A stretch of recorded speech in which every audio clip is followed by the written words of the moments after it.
Assalamu alaikum, j'ai reçu beaucoup de questions de la part des frères chrétiens. Et donc, alhamdoulilah, nous allons prendre quelques questions au hasard et essayer d'apporter une réponse. Alors, je prends comme ça une question au hasard.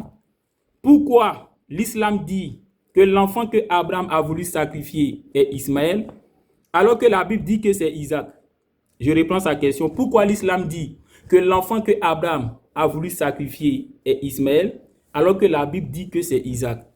Alors, les frères chrétiens qui ont posé la question là, sachez que même selon la Bible, l'enfant que Abraham a sacrifié là, c'est vrai qu'ils ont écrit Isaac, mais en réalité c'est Ismaël. Pourquoi? Lorsque nous prenons Genèse chapitre 22, le verset 2, Dieu dit à Abraham, donne-moi ton fils unique. Genèse 22, le verset 2, donne-moi ton fils unique. Donc quand Dieu dit à Abraham, donne-moi ton fils unique, ça veut dire quoi? En ce moment-là, Abraham avait mis au monde combien d'enfants? Un enfant. Il avait un enfant.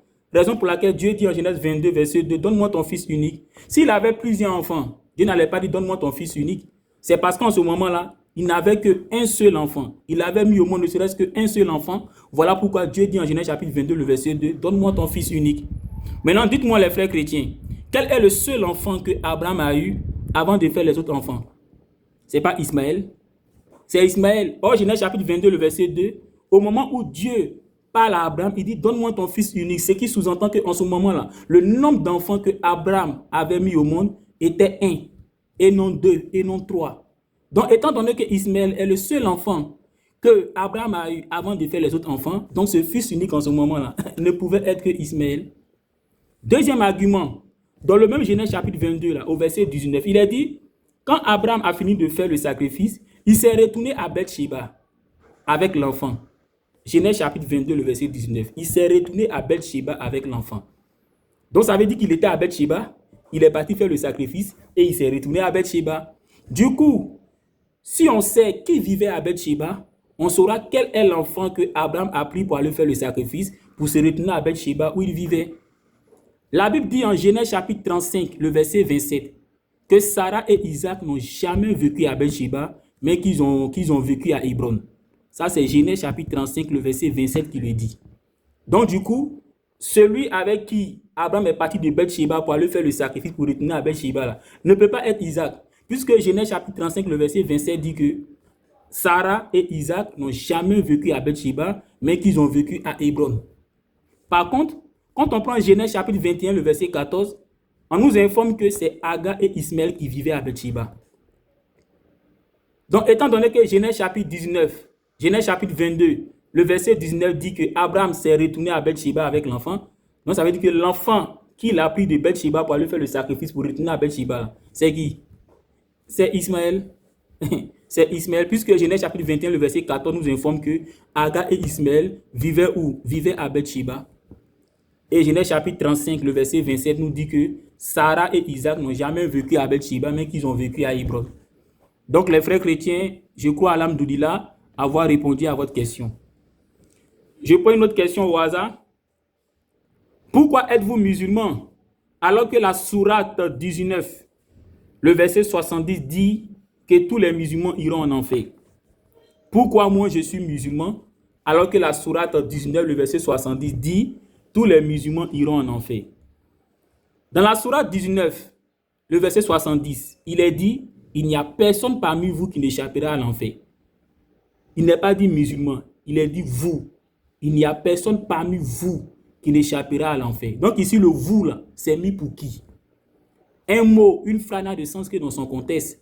Donc pour savoir ce vous là, qui ça désigne là, il faut prendre Sourate chapitre 19 là, à partir du verset 68 pour descendre maintenant jusqu'au verset 70.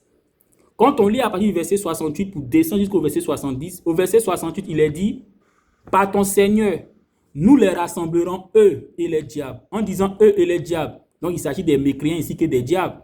Ensuite, il est dit, nous allons tous les agenouiller autour de l'enfer. Donc les mécréants et les diables seront tous agenouillés autour de l'enfer. Et Allah dit, nous allons séparer parmi eux ceux qui étaient les plus obstinés contre Allah. Donc parmi les mécréants, là, ceux qui étaient les plus farouches, les plus obstinés contre Allah, là, seront encore mis de côté. Et tout cela agenouillés autour de l'enfer.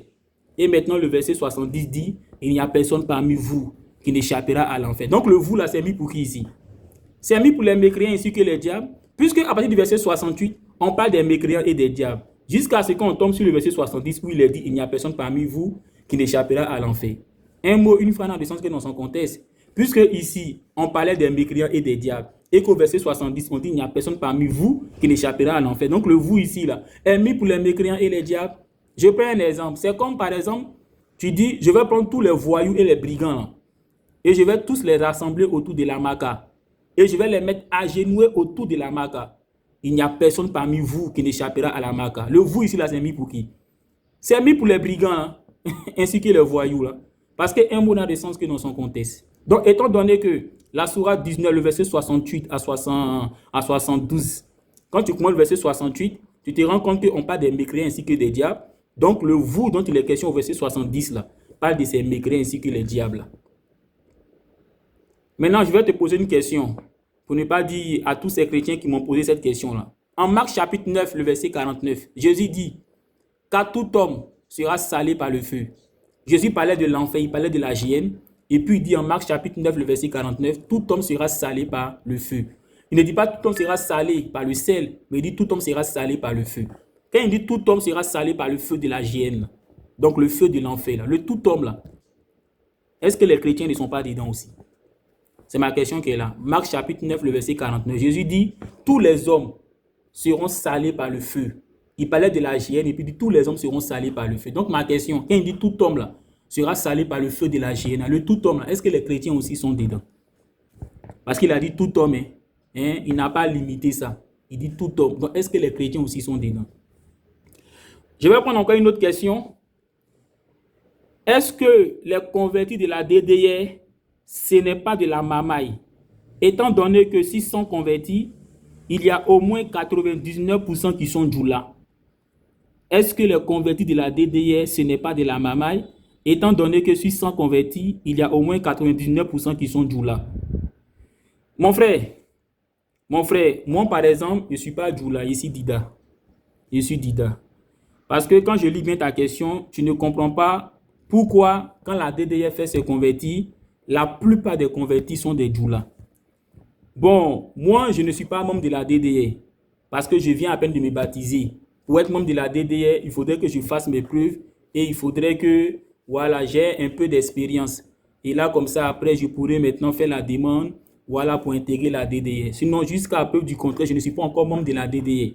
Pour être membre de la DDR, il y a des étapes, il y a une procédure. Je ne remplis pas encore les étapes ni les procédures.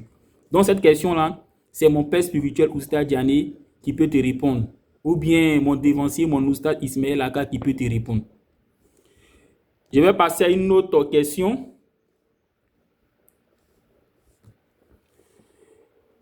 Pourquoi vous acceptez les dons que les musulmans vous font?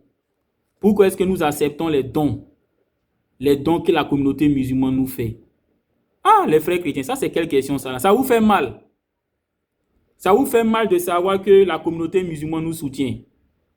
Dites-moi, vos pasteurs là qui se promènent en business class, vos pasteurs qui se promènent en cortège, vos pasteurs qui ont des domaines, des villas, l'argent qu'ils ont là, ça vient d'où? Dites-moi, l'argent qu'ils ont là, ça vient d'où? C'est vous les chrétiens qui leur donnez ça. Donc c'est vous, grâce à vos dons là, qui permettez à vos pasteurs de voyager en business class, d'avoir des cortèges, d'avoir des maisons. Donc c'est normal. C'est normal que vous les chrétiens, vous soutenez vos pasteurs de la sorte. Et c'est pour nous les musulmans là que ça vous fait mal. Donc ça vous fait mal de savoir que la communauté musulmane aussi nous fait des dons. Déjà, ce que j'aimerais vous dire, c'est que le fait de faire des dons à quelqu'un qui parle de Dieu, c'est biblique et c'est coranique. Quand on prend la sourate 9, le verset 60, il est dit, les sadakas, c'est-à-dire les aumônes, ne sont destinés qu'aux pauvres. Donc les musulmans doivent donner l'aumône, la sadaka aux pauvres. Il est dit aussi aux nécessités, donc ceux qui sont dans le besoin. Et à la cause d'Allah, quand on dit à la cause d'Allah, c'est-à-dire ceux qui se dépensent pour la cause d'Allah, les musulmans sont encouragés à leur donner la sadaka, l'aumône. Il peut s'agir des imams, les imams se dépensent pour la cause d'Allah. Il peut s'agir aussi de nous, c'est-à-dire la DDL, la BAM, nous qui faisons la dawa. Donc c'est normal si les musulmans nous font des dons, parce que la sourate 9, le verset 60 dit, la sadaka, l'aumône là, on peut la donner aussi pour la cause d'Allah. Même dans la Bible aussi, la Bible montre que ceux qui font l'œuvre de Dieu, là, c'est normal si on les fasse des dons. Quand on prend Luc chapitre 10, le verset 3 à 5 et le verset 7, Jésus dit, partez, voici je vous envoie comme des agneaux au milieu des loups. Ne portez ni bourse, ni sac, ni souliers, et ne saluez personne en chemin. Dans quelque maison où vous entreriez, dites d'abord que la paix soit sur cette maison. Demeurez dans cette maison-là, mangeant et buvant ce qu'on vous donnera, car l'ouvrier mérite son salaire. N'allez pas de maison en maison.